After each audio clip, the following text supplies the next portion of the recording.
লোকসভা নির্বাচন 2024 রাত পোহালেই প্রথম দফার ভোট কিন্তু এ রাজ্যে হতে চলেছে কোচবিহারে।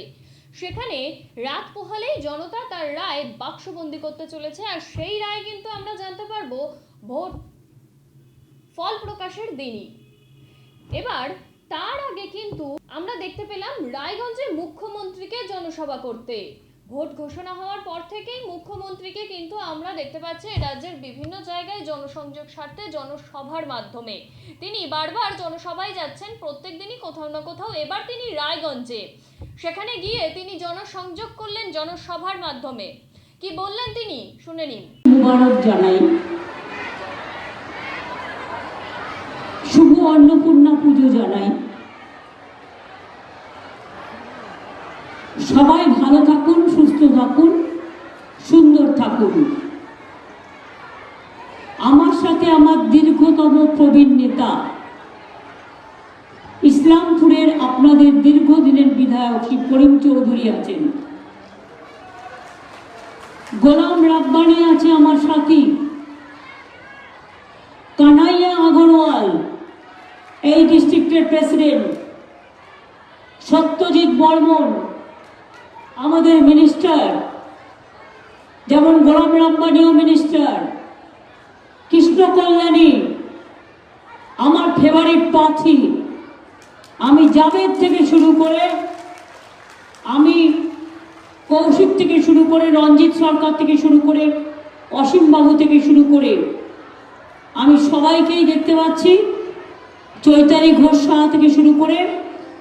কিন্তু আমার পক্ষে সবার নাম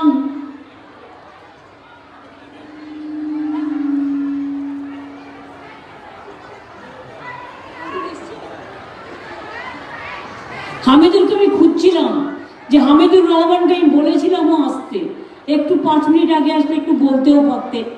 তোমার চোপড়াকে অনেক অভিনন্দন, চোপড়ার মানুষকে আমার হয়ে অনেক অভিনন্দন, ঈদ মুবারক জানিও, আমাদের পয়লা নববর্ষ জানিও, অন্নপূর্ণা পুজো জানিও, সকলে ভালো থাকবেন।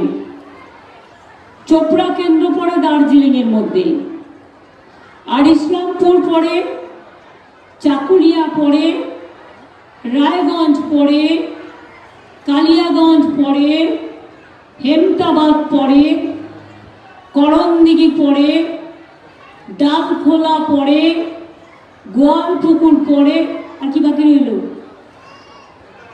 হেমতাবাদ বলে দিয়েছি, আমি মিটিংও করে এসেছি।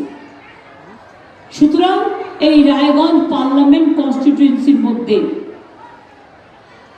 আমি কিন্তু একটা ব্যাপারে একমত, যেটা কানাইয়া আগরওয়াল, করিম চৌধুরী বললেন, গোলাম রাব্বানিও, যিনি কংগ্রেস থেকে এখানে দাঁড়িয়েছেন, আগে ফরওয়ার্ড ব্লক করতেন,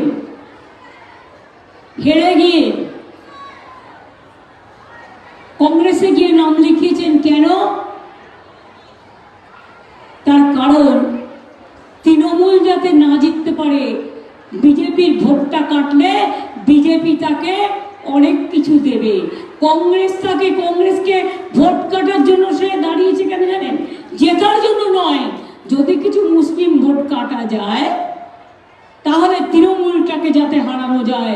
আমি আপনাদের পরিষ্কার বলি, ইন্ডিয়া জোট তৈরি করেছি আমি, আগামী দিন চালাবো আমরা, কিন্তু বাংলা ইন্ডিয়া জোট নেই। বাংলায় তৃণমূল কংগ্রেস ইন্ডিয়া জোট, তৃণমূল কংগ্রেস বিজেপির সাথে একা লড়ছে, এখানে সিপিএম বিজেপির হয়ে কাজ করছে এবং কংগ্রেসও এখানে বিজেপির হয়ে কাজ করছে, এটা মাথায় রাখবেন। বিজেপির ভোট পাখিরা আমি শুনছি, ফিল্ম স্টার থেকে শুরু করে, টুইঙ্কেল টুইঙ্কেল স্টার থেকে শুরু করে, মিডিল স্টার থেকে শুরু করে, চোর ডাকাত থেকে শুরু করে, মাফিয়া থেকে শুরু করে সবাইকে নিয়ে আসছে। কি না, তো বাংলায় বদনাম করতে হবে আর বাংলার সিট জিততে হবে। আমি শুধু তাদের জিজ্ঞেস করি, বাংলার জন্য একটা কাজ তোমরা করেছো? এ সিঙ্গেল ভোট করেছো? ভোটটা কেন দেবে মানুষ? কেন দেবে?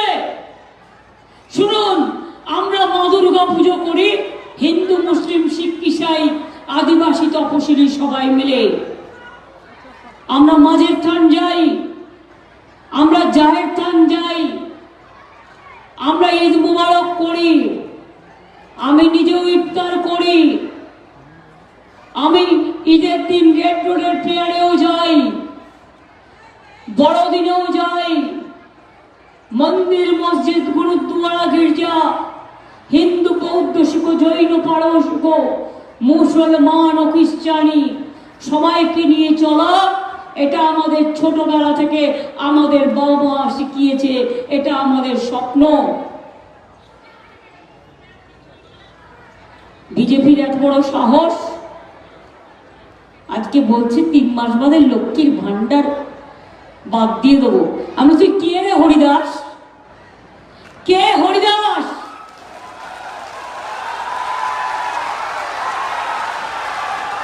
হরিদাস নাম্বার 1, মাথাটা কি গেছে? উন্মাদের মতো বলছে লক্ষ্মীর ভান্ডার বন্ধ করে দেবো। আমরা সাহস থাকলে দেখার মায়ের আঁচলের কত দাম, মায়ের আম্মার কত দাম, মায়ের মাদারের কত দাম, হাত দিয়ে দেখিস। আপনারা জীবন ভর পাবেন লক্ষ্মীর ভান্ডার। এটা মমতা ব্যানার্জির ওয়াদা, এটা মমতা ব্যানার্জির বিশ্বাস, এটা মমতা ব্যানার্জি মনে রাখবেন মা বোনদের জন্য করেছে। 60 বছর বয়স হলেও আপনারা সারা জীবন যত দিন বাঁচবেন লক্ষ্মীর ভান্ডার পাবেন। আর বিজেপিকে দেখলে বলবেন ছি বিজেপি, ছি, লজ্জা করে না? তুই মা লক্ষ্মীর অধিকার করতে এসছো, মেয়েদের সম্মান জানাও। বিলকিস আজকেও কেঁদে কেঁদে ঘুরে বেড়াচ্ছে। হাতরাসের ঘটনার কোনো বিচার হয়েছে? সাক্ষী হকির টিমের কোনো বিচার হয়েছে? এনআরসি করতে গিয়ে উত্তরপ্রদেশে কত মানুষ মারা গিয়েছে? যোগী আসছে এখানে ভাষণ দিতে, উত্তরপ্রদেশের কাউকে একটা কথা বলতে দেয় না।